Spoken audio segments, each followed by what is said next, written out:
தாவேகா தலைவர் விஜய் அவங்களுடைய வேட்புமனு ஏற்றுக்கொள்ளப்படுமா அப்படிங்கறதுல இங்க ஒரு மிகப்பெரிய சிக்கல் இருக்கு. ஏன்னு சொன்னா பொதுவா ஒரு வேட்பாளர் வேட்புமனு தாக்கல் பண்ணக்கூடிய நேரத்துல அவர் பத்தின உண்மையான விவரங்களை தான் அவருக்கு முழுக்க போடணும். அதுல ஏதாச்சும் ஒரு தவறு இருக்கு, ஏதாச்சும் ஒரு பிழை இருக்கு அப்படிங்கிற பட்சத்துல தேர்தல் ஆணையம் அவருடைய வேட்புமனுவையை நிராகரிக்க செய்வாங்க.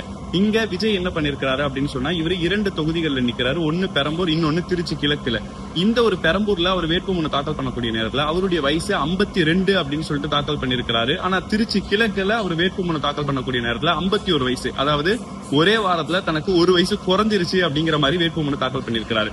அது மட்டும் இல்லாம பெரம்பூர்ல அவர் வேட்புமனு தாக்கல் பண்ணக்கூடிய நேரத்துல எனக்கு எந்த கிரிமினல் பேக்ரவுண்டும் இல்ல, அதாவது என் மேல எந்த விதமான கேஸும் இல்ல அப்படின்னு சொன்னவரு திருச்சி கிழக்குல வேட்புமனு தாக்கல் பண்ணக்கூடிய நேரத்துல என் மேல 2 கிரிமினல் வழக்குகள் இருக்கு அப்படின்னு சொல்லிட்டு அதுல பதிவு பண்ணிருக்காரு. அப்போ ஒன்றன் பின் ஒன்றாக முரண்கள் இருக்கக்கூடிய நேரத்துல இவருடைய வேட்பு மனுக்களை தேர்தல் ஆணையம் நிராகரிக்கிறதுக்கான முழு அதிகாரமும் இருக்கு.